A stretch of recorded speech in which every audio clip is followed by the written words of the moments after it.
जय माता दी मित्रों।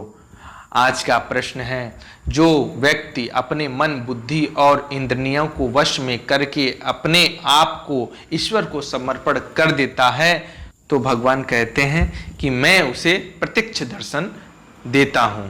तो चलिए इस प्रश्न का उत्तर बिना देरी किए हुए शास्त्रों में लिखित बातें मैं आप सभी को बताता हूं। बिल्कुल ध्यानपूर्वक सुनिएगा। भगवान कहते हैं, मैं सब भूतों में समभाव से व्यापक हूँ, ना कोई मेरा अप्रिय है और ना ही कोई मेरा प्रिय है, परंतु जो भक्त मुझको प्रेम से भजते हैं वे मुझ में और मैं भी उनमें प्रत्यक्ष प्रकट हूँ।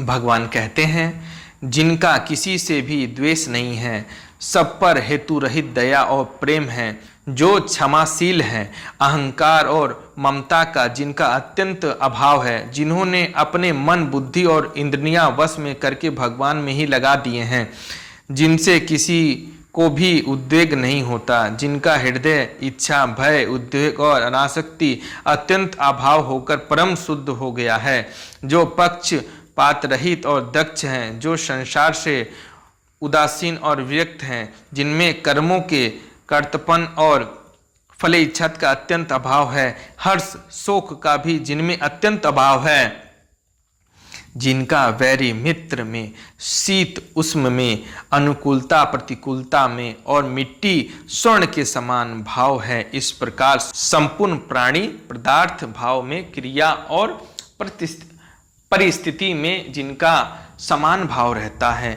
जो भगवान के विधान में हर समय संतुष्ट है, घर और देह में अभिमान से रहित है, जिनकी बुद्धि स्थिर है और जो परमात्मा के ज्ञान में ही नित्य स्थित हैं, ऐसे भक्ति संयुक्त सद्गुण से संपन्न भगवान के भक्तों को अत्यंत प्रिय हैं। इसलिए हमें चाहिए कि अपने भाव और क्रियाओं को उत्तम से उत्तम बनावें। वास्तव में भाव उत्तम होने से क्रिया अपने आप स्वाभाविक ही उत्तम होने लगती है, उसमें कुछ ही परिश्रम नहीं करनी पड़ती और सर्वात ईश्वर ही शरण हो जाता है और अपने आप को ईश्वर के समर्पण कर देता है। उनमें ईश्वर की भक्ति के प्रभाव से उत्तम गुण स्वतः ही आ जाते हैं। अतः हम लोगों को उत्तम गुण और उत्तम भाव की प्राप्ति के लिए सब प्रकार से ईश्वर की शरण होकर निष्काम प्रेम भाव से ईश्वर की अनन्य भक्ति करनी चाहिए। इस प्रकार करने से ईश्वर की कृपा से प्रमाद, आलस्य, भोग वासना, दुर्गुण, दुराचार, दुर्व्यसय और व्यर्थ संकल्पों का अत्यंत अभाव होकर परम कल्याणकारक विवेक और वैराग्य युक्त सद्गुण सदाचार ही स्वतः आ जाते हैं। और भी कुछ विशेष बातें हैं, उसे भी ध्यान से सुनिएगा। जो भगवान के नाम का श्रद्धा पूर्वक, भक्ति पूर्वक जप करते हैं और शास्त्र विधि के अनुसार नित्य दान, श्राद्ध, तर्पण, होम, ब्राह्मण भोजन, श्राद्ध प्रेम पूर्वक करते हैं, जो माता पिता, स्वामी, आचार्य आदि गुरुजन को भगवान से भी बढ़कर समझते हैं तथा उनकी सब प्रकार से श्रद्धा, भक्ति और आदर पूर्वक सेवा, सत्कार और पूजा करते हैं, इस प्रकार जो केवल भगवान में प्रेम होने के लिए श्रद्धा पूर्वक भक्ति युक्त उपयुक्त आचरण करते हैं, उनके हृदय में भगवान विशेष रूप से निवास करते हैं। जिनके हृदय में संपूर्ण दुर्गुण का अभाव होकर सद्गुण प्रतिष्ठित हो जाते हैं, उनके हृदय में भगवान विशेष रूप से निवास करते हैं और वे शीघ्र ही परमात्मा के निकट पहुंच जाते हैं और ईश्वर उन्हें साक्षात दर्शन भी देते हैं। ये सारी बातें केवल इसी शास्त्र में नहीं, अन्य बहुत सारी शास्त्र में लिखित पाई गई है।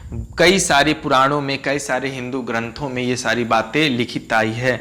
जो भी भगवान को प्रेम पूर्वक भजता है, भक्ति करता है, उनकी आरती आराधना करता है, उन्हें भगवान के दर्शन शीघ्र से शीघ्र होते ही हैं, चाहे वो प्रत्यक्ष हो या अप्रत्यक्ष रूप से हो, लेकिन होना तो तय है। इसमें भले ही विलंब हो सकता है, अड़चनें आ सकती हैं मार्ग से, लेकिन विचलित आपको बिल्कुल नहीं होना है। भक्ति में विशेष करके ध्यान लगानी है, साधनाएं करनी है।